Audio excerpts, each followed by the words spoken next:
Have you ever heard of an airplane that flew so high the sky turned black around it, yet governments acted like it never existed? At 63,668 feet, witnesses saw it, radar tracked it, pilots feared it, and officials refused to acknowledge it.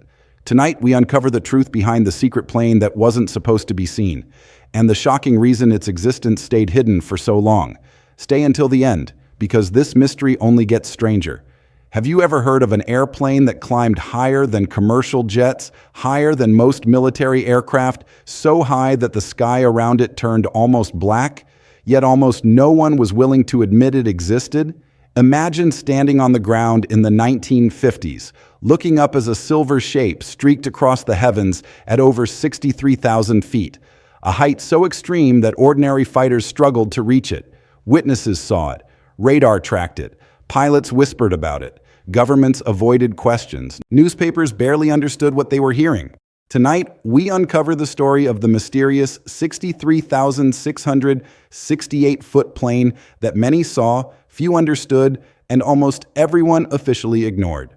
Stay with me until the end, because the truth behind this aircraft is stranger than the myth itself. In the tense years after the Second World War, the world entered a new kind of conflict. The Cold War was not fought only with tanks and missiles. It was fought with secrets, shadows, cameras, code breakers, and machines designed to go where no enemy could follow. Nations were desperate to know what their rivals were building. How many bombers did they have? Where were missiles hidden? Were nuclear weapons ready to launch? Satellites had not yet become the eyes in the sky they are today. So intelligence agencies needed another solution.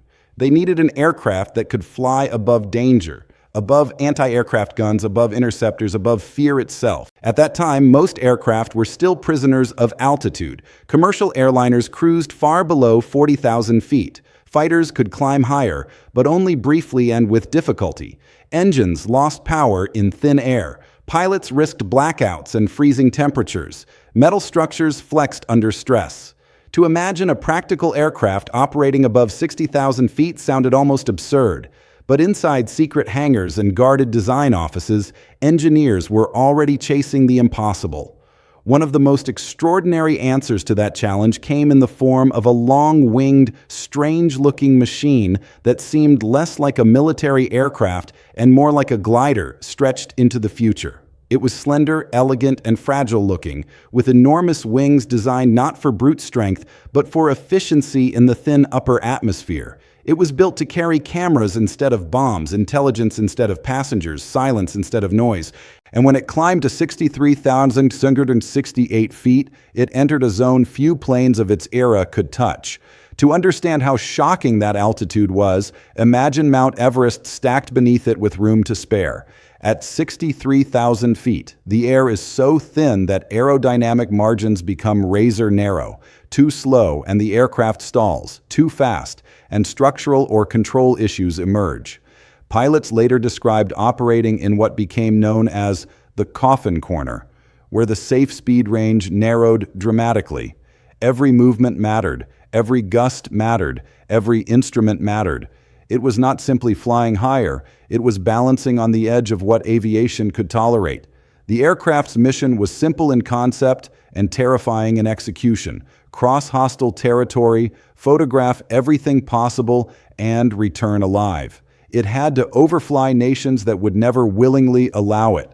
If detected, it would be pursued. If shot down, it could spark an international crisis. Yet early planners believed altitude itself was armor.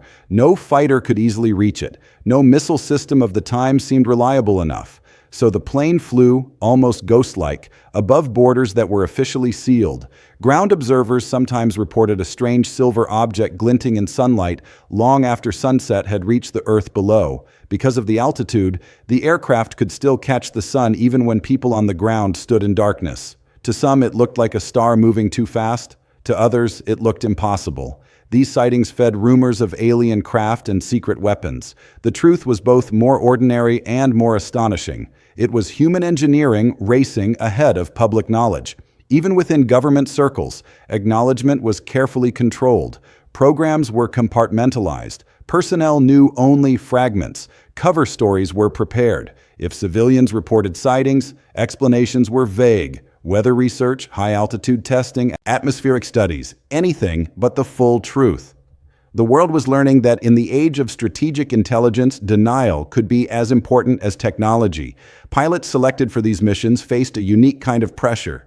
They were not simply aviators, they were instruments of national strategy. Many flew alone for hours, sealed in pressure suits because cabin failure at such altitude could be fatal within seconds. Temperatures outside plunged brutally low.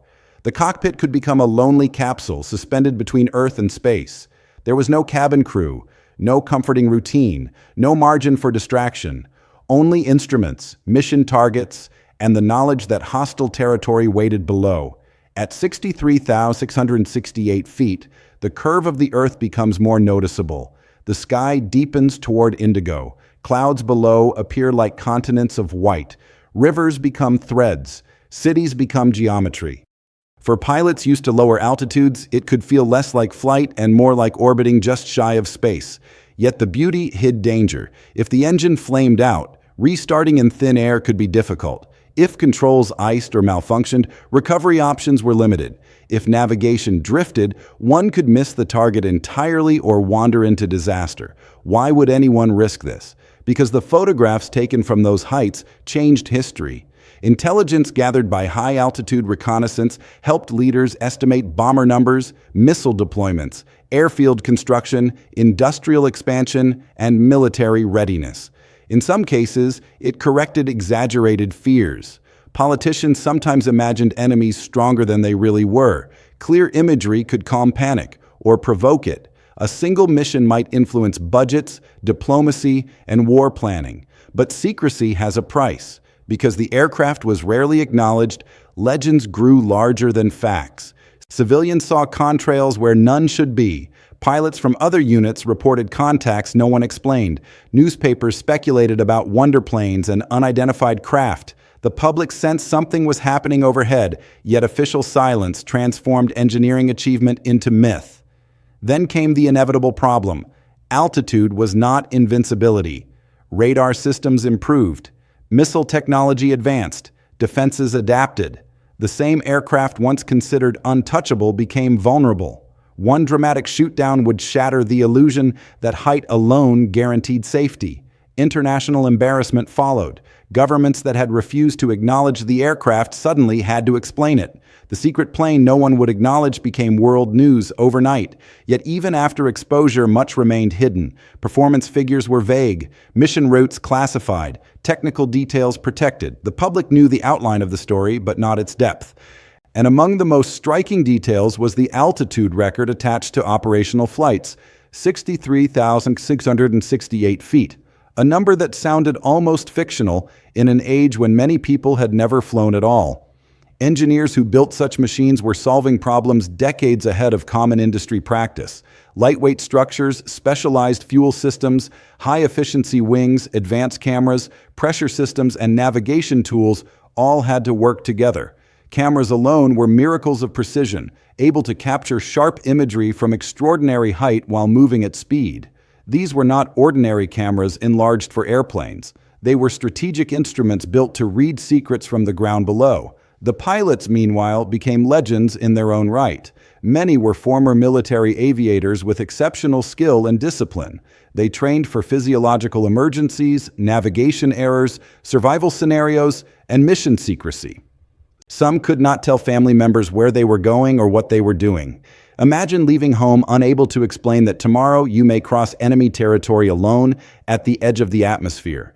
The number 63,668 feet matters because it represents more than altitude.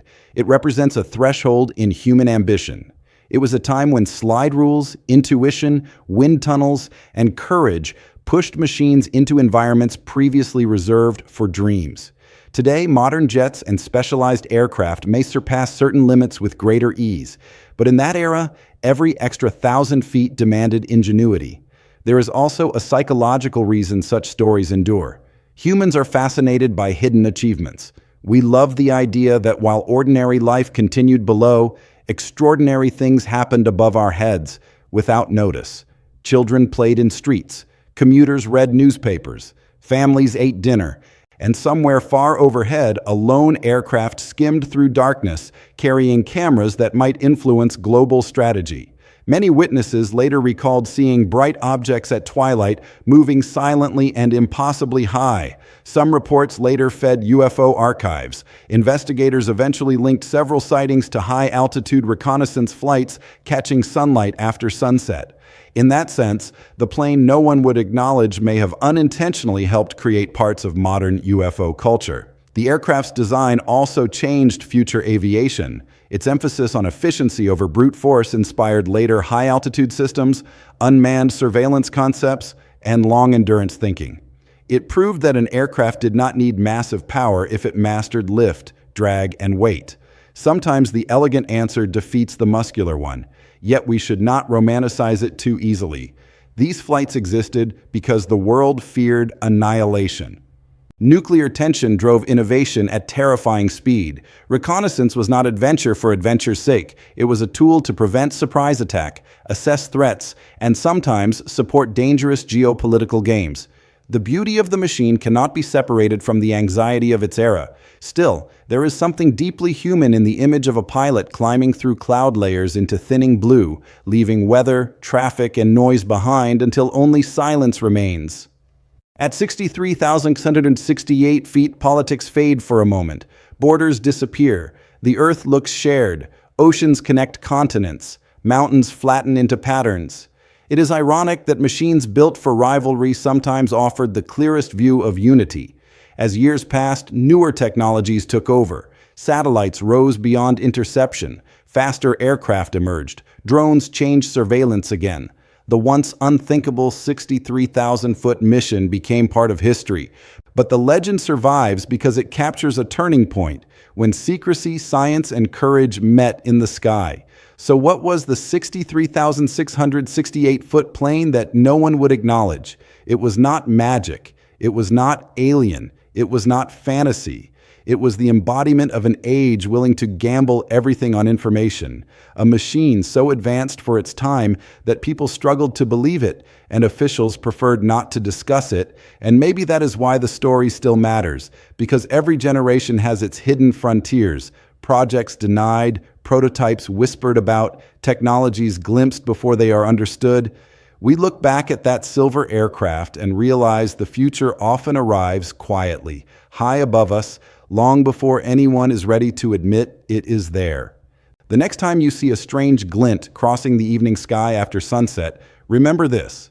History has already taught us that some of the most unbelievable objects overhead are not myths at all. They are simply tomorrow, flying early.